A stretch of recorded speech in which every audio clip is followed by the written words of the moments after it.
ఆవకాయ అమరావతి అనే ఫెస్టివల్ ప్రారంభమైంది నిన్న.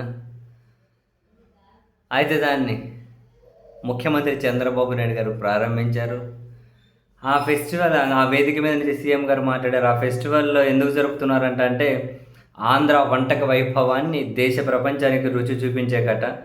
అమరావతి సంస్కృతిని దేశ ప్రపంచానికి చూపించేకి, తెలుగు సినీ చరిత్ర ఔన్నత్యాన్ని దేశం ప్రపంచానికి చూపించేకి. ఓకే. ఈ మూడింటిని ఒకే వేదికపై చాటి చెప్పాలని ఆవకాయ అమరావతి ఫెస్టివల్ అనేది ప్రారంభమైందట.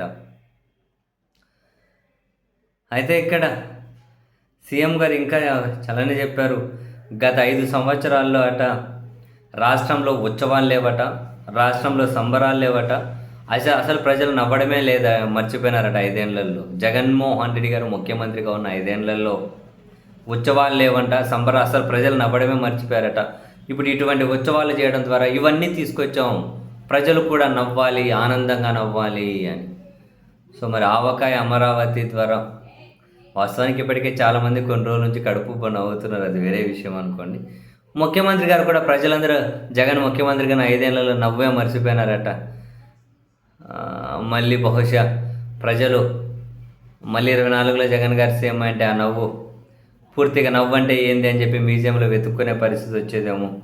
అదృష్టం కొద్దీ ఆంధ్ర ప్రజల అదృష్టం కొద్దీ చంద్రబాబు నాయుడు గారు సీఎం అయ్యారు కాబట్టి మళ్ళీ నవ్వు అనేది అందరి మొహాల్లోకి వచ్చేసినట్లుంది. సంతోషం అని ఛాలెంజ్ చెప్పారు. ఎన్టీఆర్, ఏఎన్ఆర్, శోభన్ బాబు వంటి మహానటులు సినీ రంగానికి దిక్సూచిగా నిలిచారట. ఇక బాలకృష్ణ, పవన్ కళ్యాణ్, ఓకే, ఇటువంటి వారు తెలుగు సినిమాను ఉన్నత శిఖరాలకు తీసుకెళ్లారట. Okay, good.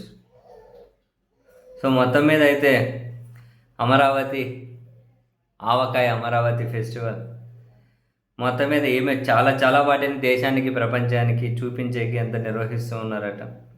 సో మరి వాళ్ళ పత్రికల్లో అయితే విపరీతమైన జనం వస్తున్నారు, తండోపతండాలు కానీ రాశారు, కానీ ఆ జనాన్ని ఫోటో ఎక్కడా కూడా వేయలేదు. మరి ఎంతమంది వెళ్ళారో బహుశా కెమెరా విజువల్స్కి చిక్కారో లేదో తెలియలేదు, కానీ విపరీతమైన జనాలు వచ్చారని రాశారు, కానీ ఆ జనాల ఫోటో ఒకటి కూడా కనిపించలేదు చూద్దామని అనుకుంటే.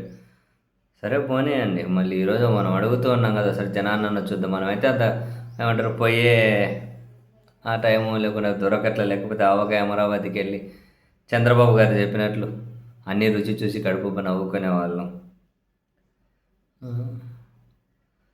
సరే చూద్దాం ఏం దీని తర్వాత. మరి ఈ 3 తెలుగు సినిమా ఔన్నత్యము, అమరావతి సంస్కృతి, ఆంధ్రప్రదేశ్ వంటల వైభోగం దేశ ప్రపంచానికి ఎంతవరకు తెలుస్తుందో ఏమో చూద్దాం.